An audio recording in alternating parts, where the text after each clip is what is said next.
Bismillah, Assalamualaikum warahmatullahi wabarakatuh. Salam sejahtera untuk kita semua. Adik-adikku sekalian, saya Andi Sudimas Sulaiman, Gubernur Sulawesi Selatan, mengucapkan selamat datang dalam program Smart School Dinas Pendidikan Provinsi Sulawesi Selatan. Hari ini adik-adik sekalian akan mengikuti pembelajaran hybrid dalam program Smart School. Aplikasi Smart School adalah sebuah pendekatan dengan tetap mengedepankan sebuah pendidikan dengan digital approaching untuk kemudian mengedepankan kualitas dan mutu pendidikan yang diterima siswa secara seragam di seluruh wilayah Sulawesi Selatan termasuk di pelosok-pelosok. Program ini bukan hanya memberikan kepada adik-adik sekalian pengalaman belajar yang baru, namun juga memberikan fasilitas kebutuhan dengan fitur bermanfaat seperti rekaman video pembelajaran yang dapat diulang, trik-trik penyelesaian soal, ujian-ujian serta sarana konsultasi pembelajaran dari guru-guru terbaik di Sulawesi Selatan. Sering-sering mengakses aplikasi Smart School melalui gawai yang adik-adik sekalian miliki di setiap kesempatan yang dimiliki. Untuk seluruh adik-adikku sekalian yang saya cintai, saya banggakan, selamat belajar dan semoga ilmu yang didapatkan bermanfaat untuk menambah pengetahuan pendidikan adik-adik sekalian. Salam kita pada salam. Assalamualaikum warahmatullahi wabarakatuh. Salam sejahtera untuk kita semua.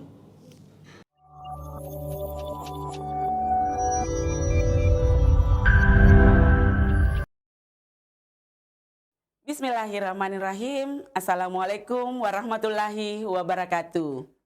Jumpa kembali dengan saya, Hardiati Sanusi, Guru Mata Pelajaran Biologi pada pembelajaran Guru Smart School Dinas Pendidikan Provinsi Sulawesi Selatan. Mari kita bersama cerdaskan anak-anak bangsa melalui program Smart School. Generasi Smart School berkarakter cerdaski.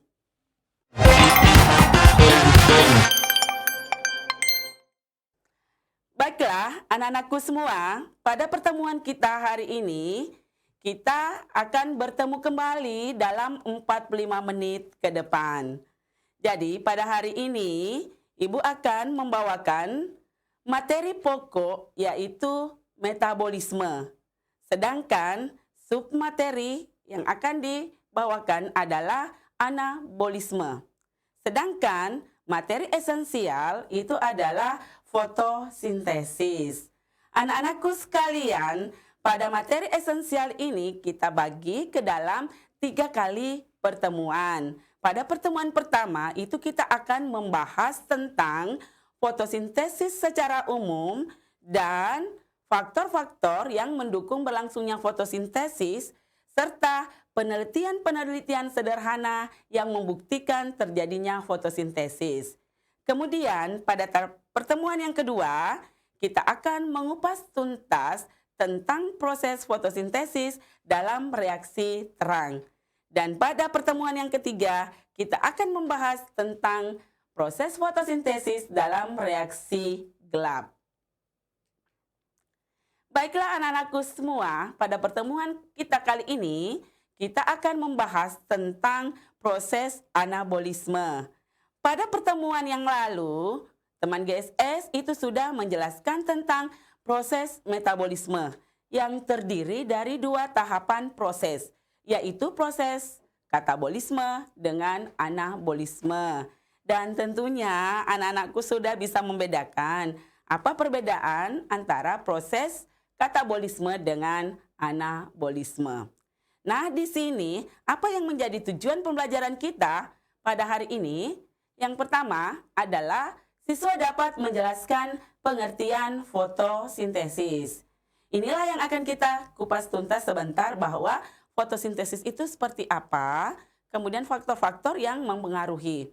Kemudian pada pertemuan kedua itu siswa dapat menjelaskan tahapan fotosintesis.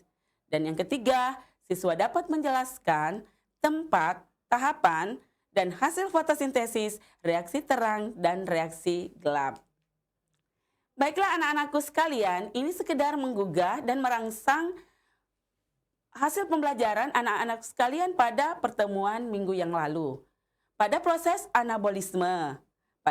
anabolisme itu sudah dijelaskan pada pertemuan yang kemarin bahwa pada proses anabolisme terjadi penyusunan senyawa yang lebih sederhana menjadi senyawa yang lebih kompleks. Dan tentunya pada saat proses penyusunan senyawa yang lebih sederhana ini menjadi senyawa yang lebih kompleks, itu membutuhkan energi. Sehingga pada proses ini kita kenal dengan istilah proses endergonik. Pada peristiwa anabolisme itu terdiri dari dua tahapan proses. Proses apa yang terjadi? Yaitu proses asimilasi dengan proses polimerisasi. Apa yang membedakan antara proses asimilasi dengan proses polimerisasi? Pada proses asimilasi itu terjadi penyusunan senyawa anorganik menjadi senyawa organik. Contohnya adalah pada peristiwa fotosintesis. Kemudian yang kedua adalah pada proses polimerisasi. Pada proses polimerisasi ini terjadi penyusunan senyawa organik sederhana menjadi senyawa organik yang lebih kompleks. Contoh reaksi ini adalah penyusunan glukosa menjadi amilum. Nah, di sini kita bisa membedakan apa itu proses asimilasi dengan proses polimerisasi.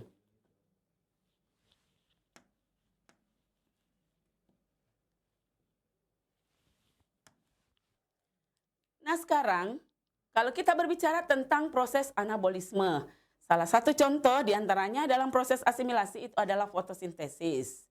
Nah, apa itu fotosintesis? Istilah fotosintesis itu boleh dikatakan istilah yang sangat awam dan sering kita dengar. Pada saat kalian masih sekolah dasar, pada mata pelajaran IPA itu kita mempelajari tentang fotosintesis. Pada tingkatan SMP itu juga dipelajari tentang fotosintesis. Nah, sampai pada tingkatan SMA ini kita juga belajar tentang fotosintesis. Kalau kita melihat dari kata fotosintesis, itu terdiri dari dua kata, yaitu foto dengan sintesis. Foto itu berarti bahwa cahaya, sementara sintesis itu bermakna bahwa itu adalah penggabungan. Nah, di sini kita bisa lihat apa itu fotosintesis. Nah, ini kita bisa menurunkan suatu makna. Fotosintesis itu apa?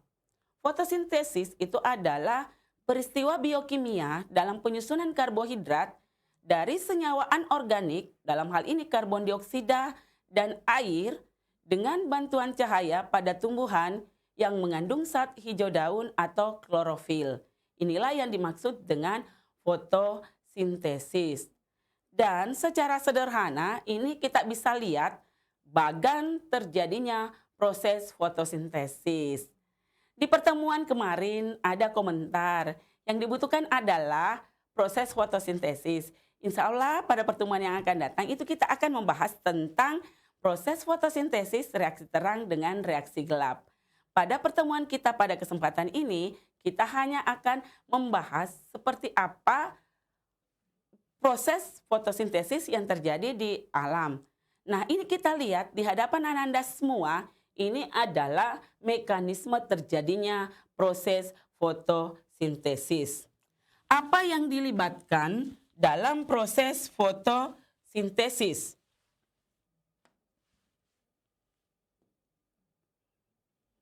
Nah, yang dibutuhkan dalam proses fotosintesis itu adalah cahaya, kemudian karbon dioksida, klorofil. Kemudian ini juga akan membutuhkan air atau H2O. Bagaimana proses terjadinya fotosintesis di alam? Ini tentunya kalau kita melihat secara skematis bahwa air yang berada di dalam tanah itu akan dibawa menuju ke bagian tumbuhan. Dalam hal ini adalah pembuluh xilem dengan floem ke seluruh bagian tumbuhan sampai ke bagian daun. Kemudian pada proses fotosintesis itu membutuhkan karbon dioksida. Nah, kita bisa melihat dari proses reaksi yang terjadi secara sederhana pada proses fotosintesis adalah 6CO2 ditambah dengan H2O dengan bantuan cahaya matahari dengan klorofil itu akan menghasilkan 6O2 ditambah dengan C6H12O6.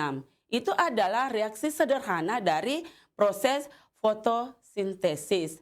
tentang proses berlangsungnya fotosintesis, dalam hal ini pelibatan fotosistem dengan fotofosforilasi, itu akan kita bahas pada materi selanjutnya. Nah, anak-anakku semua, ini secara sederhana kita bisa melihat mekanisme fotosintesis itu seperti apa. Nah, pada proses fotosintesis, organisme yang melakukan adalah organisme autotrof. Di materi kelas 10 kemarin, itu kita sudah mempelajari tentang jenis-jenis organisme berdasarkan mampu atau kemampuan organisme itu menyusun atau membuat makanan sendiri. Organisme apa itu? Itu adalah terdiri atas organisme autotrof dengan heterotrof. Ketika organisme itu mampu menyusun makanan sendiri, itu dia dimasukkan ke dalam organisme autotrof. Ketika tidak mampu mensintesis makanan sendiri, itu dimasukkan ke dalam kelompok organisme heterotrof. Nah, organisme apa yang mampu melakukan fotosintesis? Ini kita kenal dengan istilah adalah organisme fotoautotrof. Yang mana termasuk organisme fotoautotrof? Ada tumbuhan hijau, ada ganggang dengan bakteri. Kenapa tumbuhan hijau, ganggang dengan bakteri ini dikatakan sebagai organisme autotrof? Karena ketiga organisme tersebut mempunyai pigmen fotosintetik. Ada beberapa pigmen fotosintetik. Salah satu diantaranya adalah klorofil. Nah, klorofil ini adalah satu pigmen ini yang dapat memberikan warna hijau pada tumbuhan. Kemudian yang kedua adalah karotin. Karotin ini adalah pigmen yang dapat memberikan warna oranye pada tumbuhan. Kemudian phycoerythrin. Phycoerythrin ini biasanya terdapat pada kloroplas pada organisme Rhodophyta, sehingga pada air laut itu berwarna merah. Kemudian selanjutnya adalah phycocyanin. Phycocyanin ini bisa memunculkan warna merah dengan biru, sehingga ketiga kelompok organisme tersebut mampu melaksanakan fotosintesis.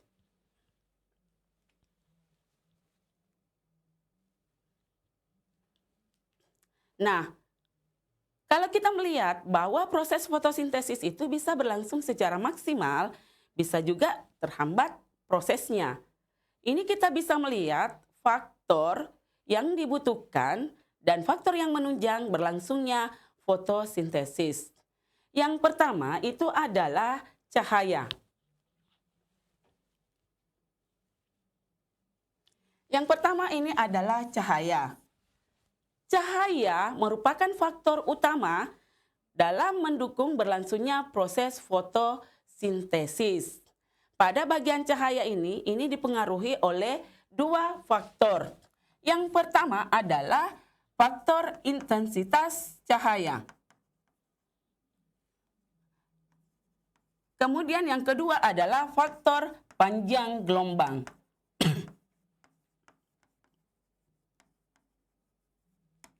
Nah, ini kita lihat berdasarkan dengan intensitas cahaya. Kebutuhan cahaya dari masing-masing organisme atau tanaman itu berbeda-beda. Contohnya itu adalah pada tanaman C3. Contohnya pada tanaman C3 apa? Apa contohnya pada tanaman C3, anak-anakku sekalian? Yang termasuk pada tanaman C3 ada kedelai, ada kapas, ada kentang. Ini masuk ke dalam tanaman C3. Intensitas cahaya yang dibutuhkan pada tanaman C3 itu adalah intensitas cahayanya rendah. Sehingga ketika terpapar intensitas cahaya yang tinggi, maka laju fotosintesis itu tidak berjalan, tidak meningkat. Kemudian sedangkan pada tanaman C4, contoh pada tanaman C4 itu tanamannya adalah tebu, jagung, itu adalah intensitas cahaya yang dibutuhkan itu adalah tinggi. Sehingga ketika mendapatkan intensitas cahaya yang tinggi, laju fotosintesisnya akan meningkat. Kemudian yang kedua adalah suhu. faktor suhu pada tanaman itu juga berbeda-beda. Tidak semua suhu itu sama semua pada tanaman akan kebutuhannya. Misalnya pada tanaman C3 itu suhu yang dibutuhkan itu adalah sekitar 20-26 derajat Celcius. Sedangkan pada tanaman C4 itu kebutuhan suhunya itu berkisar sekitar 35-40 derajat Celcius. Sehingga ini kita bisa melihat bahwa kebutuhan suhu masing-masing tanaman itu berbeda. Kemudian yang ketiga adalah umur tanaman. Mengapa umur tanaman itu mempengaruhi laju intensitas fotosintesis? Umur tanaman, ketika tanaman itu beranjak dewasa, itu kita sudah menganggap bahwa jaringan-jaringan itu dia tersusun secara kompleks. Sehingga dengan adanya kompleksitas susunan jaringannya itu akan membantu laju peningkatan fotosintesis.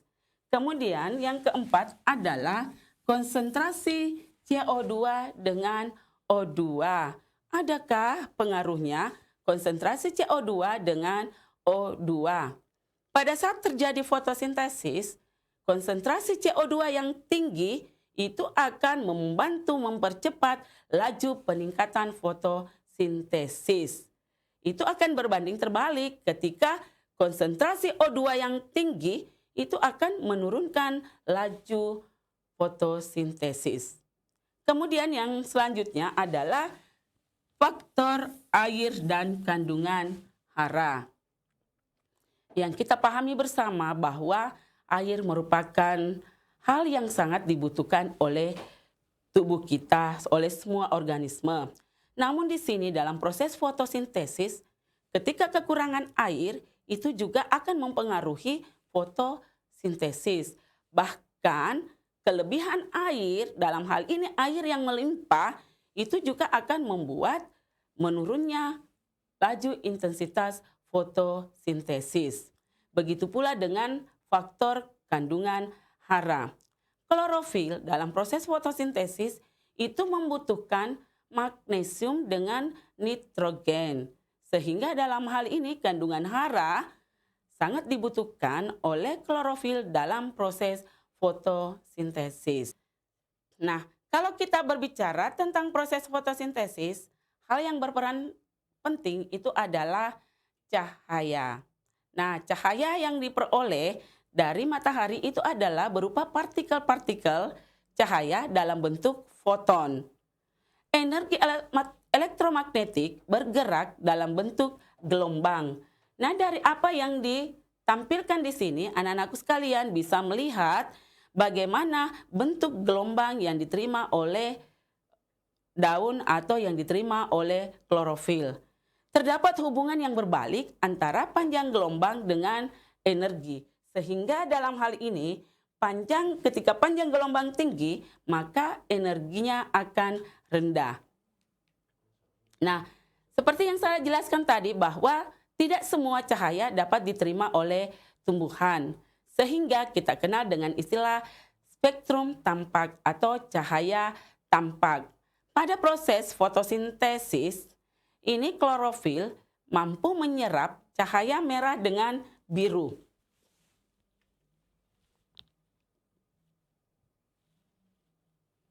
Klorofil mampu menyerap cahaya merah dengan cahaya biru. Dengan panjang gelombang, pada cahaya biru itu adalah 500 nanometer sampai dan merah itu adalah 750 nanometer. Sementara pada warna hijau dengan kuning ini tidak diserap dengan sempurna, tapi itu dipantulkan. Bagaimana anak-anakku tahu kenapa warna daun itu berwarna hijau? Warna daun itu berwarna hijau kita lihat karena terjadi pemantulan cahaya warna hijau dengan kuning sehingga menampakkan warna hijau pada daun. Nah, selanjutnya adalah di mana tempat berlangsungnya fotosintesis. Fotosintesis pada umumnya itu terjadi pada organel sel, pada organel tumbuhan yang disebut dengan daun.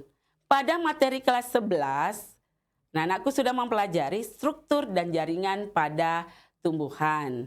Anak-anakku sudah bisa berpikir bahwa kloroplas itu terdapat di mana. Karena pada dasarnya fotosintesis itu terjadi di kloroplas. Ini kita bisa melihat anak-anakku semua ketika kita misalkan mengamati di laboratorium, mengambil daun sehelai daun ataukah kita mengambil preparat jadi, kemudian kita mengamati di mikroskop, seperti inilah tampilan dari daun. Nah, di mana letaknya? Kloroplas. Nah, ini kita bisa melihat anak-anakku sekalian pada penampakan anatomi dari daun. Pada penampakan anatomi dari daun, ini secara anatomi ini kita bisa melihat bahwa dari atas permukaan daun, kalau kita melihat pengamatan, ini adalah kutikula pada bagian atas. Kemudian di bawah kutikula terdapat epidermis atas. Kemudian pada bagian epidermis atas, di bawahnya itu terdapat jaringan palisade. Nah, di mana terdapat kloroplas. Ini kita bisa lihat dari gambar ini. Nah, untuk lebih memperjelas di mana itu kloroplas, ini kita bisa lihat dari struktur kloroplas. Dari struktur kloroplas ini, kita bisa melihat secara terstruktur bahwa struktur kloroplas terdiri atas beberapa bagian. Yang pertama adalah membran luar. Membran luar dari kloroplas itu sama halnya kalau misalkan pada mitokondria, itu membran luarnya itu adalah memberi bentuk pada kloroplas.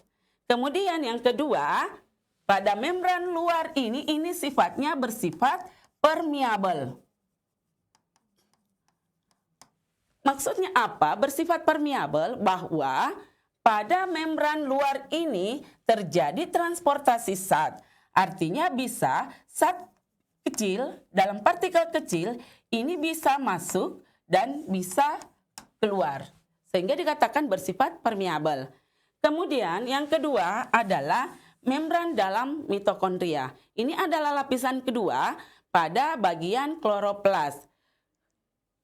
Pada membran dalam mitokondria ini akan membungkus dari stroma yang ada di dalam kloroplas.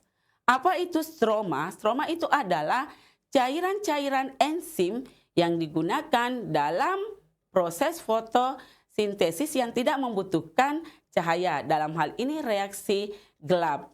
Kemudian itu adalah tilakoid. Nah, kalau kita melihat bahwa tilakoid itu seperti apa? Tilakoid ini adalah bentuk cakram pipi yang berfungsi untuk mengumpulkan partikel-partikel cahaya. Jadi ketika tilakoid itu disusun berdasarkan dengan susunan yang ada di sini yang bisa kalian lihat, ini adalah grana. Tumpukan dari tilakoid ini akan membentuk grana. Kemudian bagian selanjutnya ini adalah lumen. Lumen itu adalah rongga. Ini adalah sebuah rongga. Apa isi dari rongga ini? Ini berisi zat-zat makanan yang akan digunakan dalam metabolisme sel selanjutnya.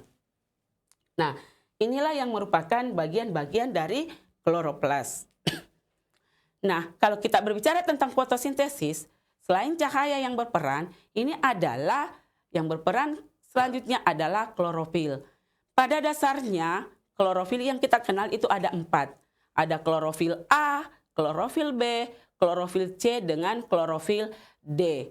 Klorofil A itu terutama terdapat pada tumbuhan tingkat tinggi, kemudian ganggang dengan cyanobacteria.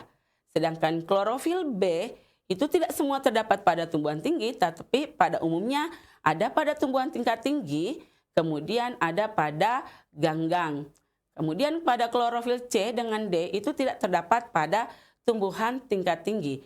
Sehingga pada pertemuan ini kita akan membahas tentang klorofil A dengan klorofil B.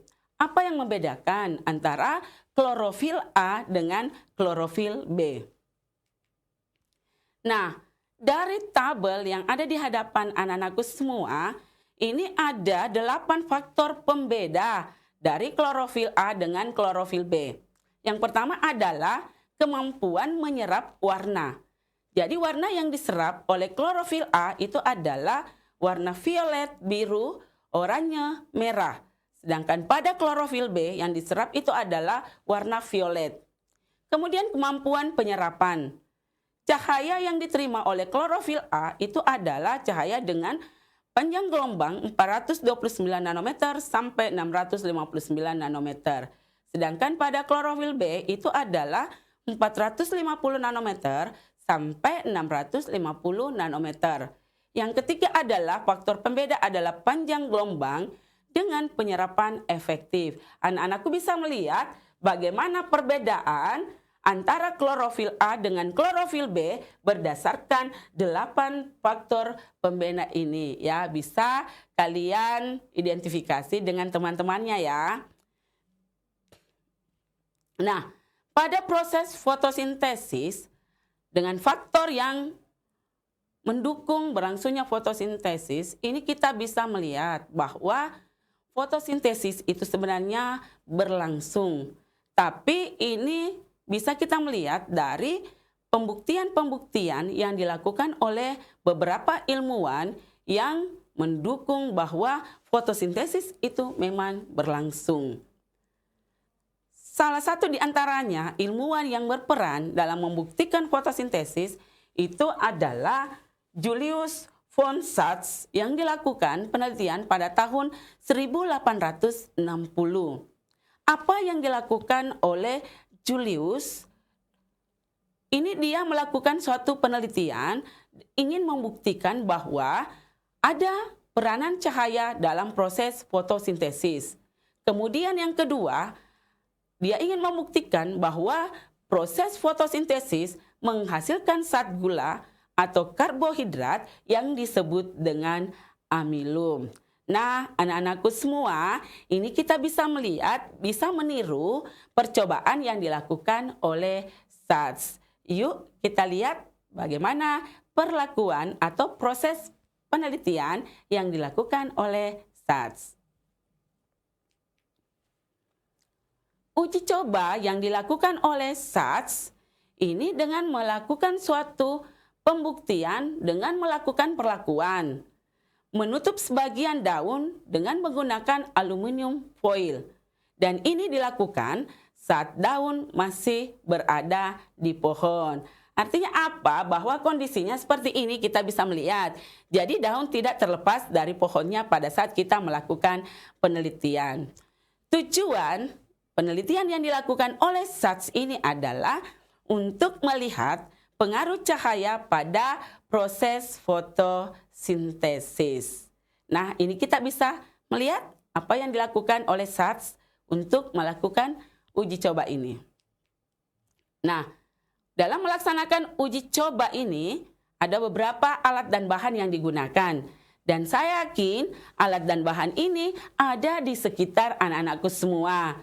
Ada di laboratorium kalian sehingga kita bisa melaksanakan percobaan sederhana. Alat dan bahan yang digunakan itu adalah aluminium foil, beker gelas, tabung reaksi, gunting, penjepit, kemudian bunsen, kaki 3, alkohol, iodium, dan tanaman berdaun. Inilah alat-alat yang akan kita gunakan dalam percobaan Sachs ini. Yuk, silahkan disiapkan bahan-bahannya. Nah, pada proses perlakuan ini, tahapan yang pertama yang dilakukan itu adalah meletakkan tumbuhan berdaun di tempat gelap sekitar 2-3 hari. Kemudian yang kedua, memilih sehelai daun lebar, kemudian menutup sebagian permukaan daun dengan aluminium foil. Kemudian yang ketiga, meletakkan pot tersebut di tempat yang terkena cahaya matahari langsung selama sekitar 5 jam. Dan yang keempat adalah memetik daun yang telah ditutup dengan aluminium foil. Jadi prosesnya seperti apa yang kalian lihat di hadapan Ananda semua.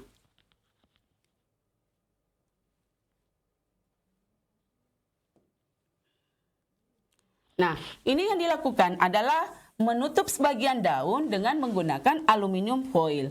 Ini adalah daun.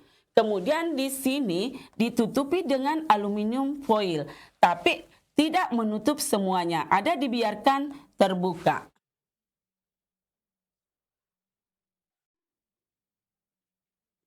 Nah, langkah selanjutnya adalah setelah daun tersebut dipisahkan dari pohonnya, maka merebus daun dalam air mendidih selama beberapa menit hingga layu. Jadi kita perhatikan sampai daun tersebut layu.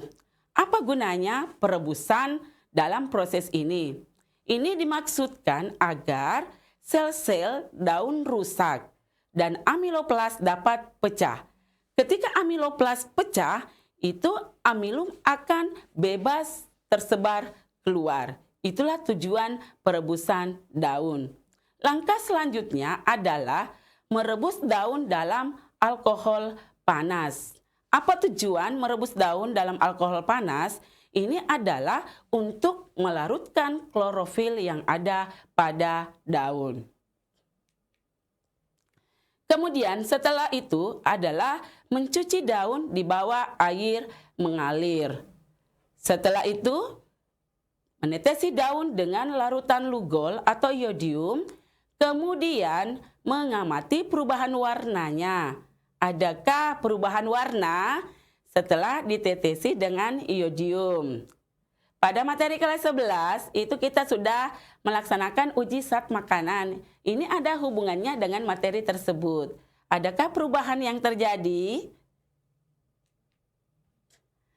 Nah, hasil dari penelitian yang dilakukan oleh SATS adalah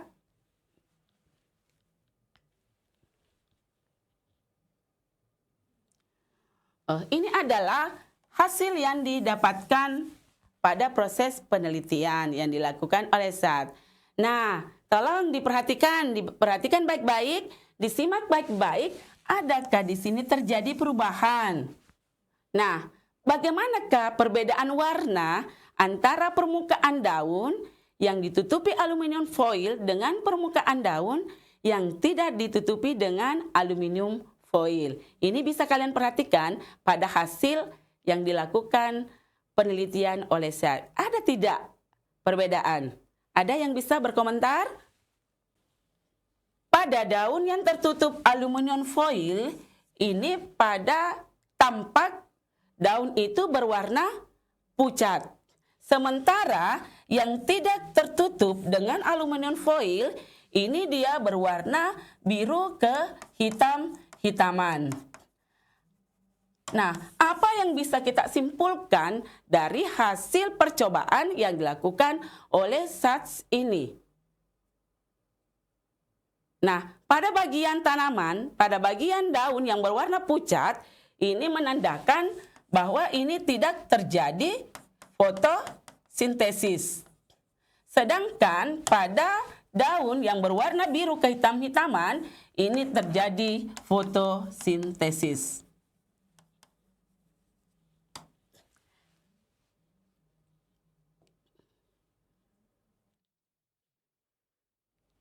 Sehingga dari hasil penelitian ini kita bisa menyimpulkan bahwa fotosintesis memerlukan cahaya.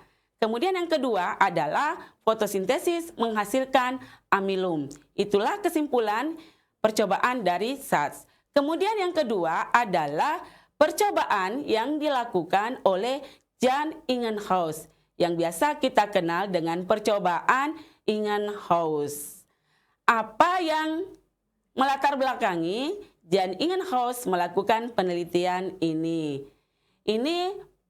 Jan Ingenhousz melakukan penelitian untuk membuktikan bahwa proses fotosintesis menghasilkan oksigen.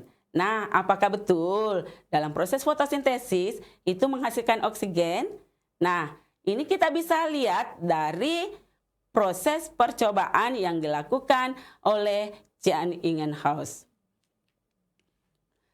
Nah, alat bahan yang digunakan dalam penelitian yang dilakukan oleh Ingenhousz itu adalah beker gelas, kemudian corong kaca, tabung reaksi, kemudian tanaman air atau tumbuhan air, kemudian es, air hangat, natrium bikarbonat dengan NaHCO3, serta termometer. Itulah alat dan bahan yang digunakan dalam percobaan ini. Dan Ibu yakin alat dan bahan itu ada di laboratorium anak-anakku semua, sehingga percobaan sederhana ini bisa kita lakukan di laboratorium, didampingi dengan Bapak dan Ibu pendamping yang ada di sekolah anak-anakku semua.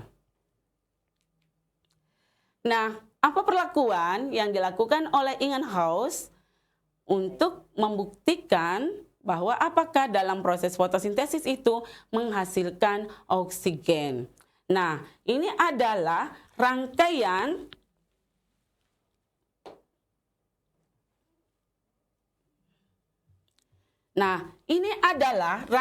penelitian, rangkaian alat dan bahan yang digunakan oleh Ingenhousz dalam melaksanakan percobaan. Seperti inilah tampilan dari rangkaian alat.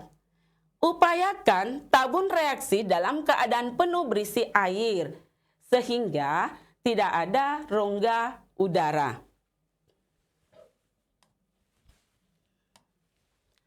Nah, bagaimana perlakuan percobaan yang dilakukan oleh Ingenhousz?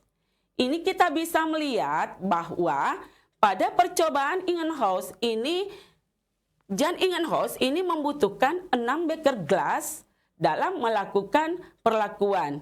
Masing-masing beker gelas ini diberikan label 1 sampai dengan 6. Apa yang dilakukan? Perlakuan apa yang dilakukan pada masing-masing beker gelas tersebut? Ini bisa kalian lihat di hadapan anak-anakku semua. Bisa kalian lihat apa perlakuan pada masing-masing beker gelas tersebut. Pada beker gelas yang pertama, ini adalah perlakuannya tanpa tambahan perlakuan dan diletakkan di tempat terkena cahaya matahari. Kemudian pada beker gelas yang kedua, penambahan 5 gram NaHCO3 yang diletakkan pada tempat yang terkena cahaya matahari langsung. Kemudian pada beker gelas yang ketiga, penambahan 10 gram NaHCO3 dan diletakkan di tempat yang terkena cahaya matahari langsung. Dan yang keempat, pada beker gelas yang keempat, ini adalah penambahan es batu dan diletakkan di tempat yang terkena cahaya matahari langsung. Kemudian pada beker gelas yang kelima adalah penambahan air hangat. Antara beker gelas yang keempat dengan yang kelima, ini ada perbedaan antara es batu dengan air hangat. Apakah yang membedakan antara es batu dengan air hangat? Itu bisa kita lihat dari suhu masing-masing faktor yang ditambahkan tersebut. Kemudian beker gelas yang keenam itu adalah tanpa tambahan perlakuan dan diletakkan di tempat yang teduh. Nah, bagaimana hasil dari percobaan yang dilakukan oleh Ingenhousz tentang perlakuan yang dilakukan pada penelitian ini? Nah, dari hasil penelitian yang dilakukan oleh Ingenhousz yang dilakukan pengamatan, maka dari beker gelas ini kita bisa melihat bahwa hasil yang ditampilkan itu adalah adanya gelembung. Nah, kalau intensitas atau berapa banyak gelembung yang dimunculkan, itu kita bisa melihat dari tabel yang ada di hadapan anak-anakku semua. Nah, banyaknya gelembung ini bisa kita lihat dari tanda positif yang ada di tabel ini.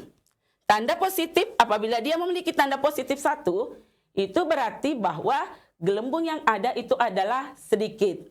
Kemudian ketika positifnya 2, itu adalah gelembung yang muncul itu adalah sedang. Kemudian ketika gelembungnya 3, itu adalah gelembungnya banyak. Kemudian ketika positifnya 4, ini adalah gelembungnya banyak sekali. Kalau 5, berarti sangat banyak sekali.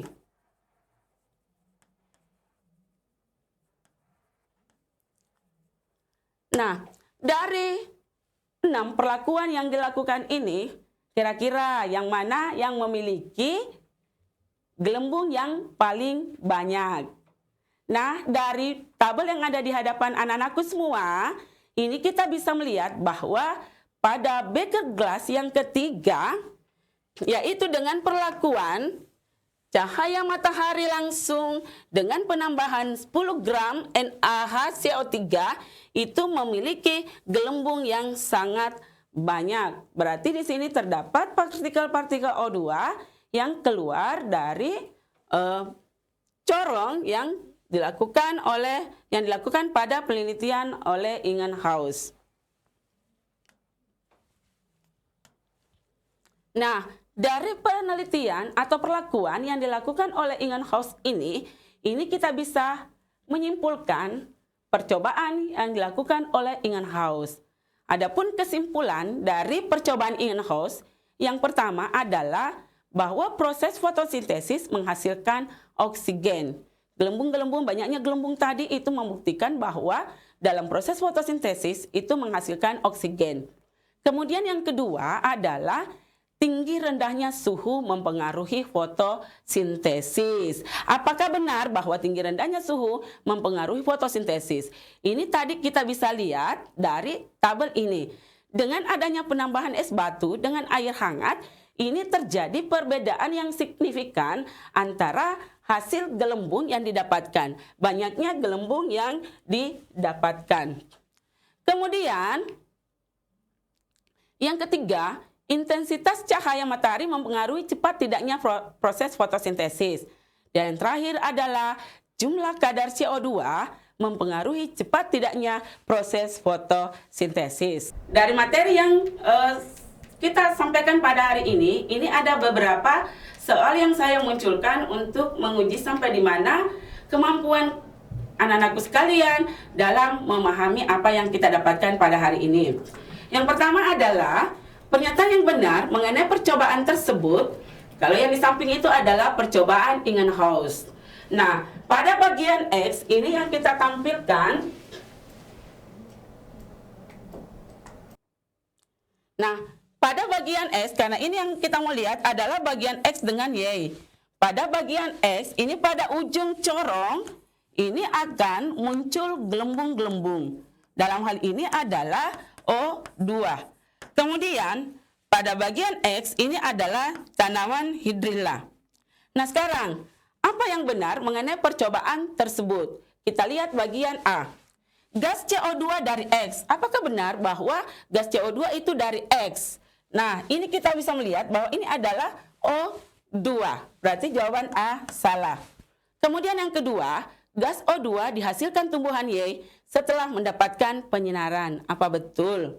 Ini kita bisa melihat gas CO2. Ya, ini sudah betul. Kemudian, apakah itu setelah penyinaran? Ini setelah ada cahaya matahari. Kemudian C, tumbuhan Y adalah hidrilla yang menghasilkan gas CO2 di X. Ini yang dihasilkan bukan gas CO2, tapi ini adalah gas O2. Kemudian bagian D, tumbuhan Y akan tumbuh setelah menghisap gas O2 dari ruang X. Ini salah. Berarti yang benar adalah B. Nah, anak-anakku sekalian, ini sebenarnya masih ada soal yang bisa saya tampilkan. Dan ini akan menjadi PR buat kalian. Dan mohon kiranya kepada Bapak dan Ibu pendamping kiranya membersamai anak-anak kita dalam membahas soal nomor 2. Demikian anak-anakku sekalian pertemuan kita pada hari ini. Sekian. Assalamualaikum warahmatullahi wabarakatuh.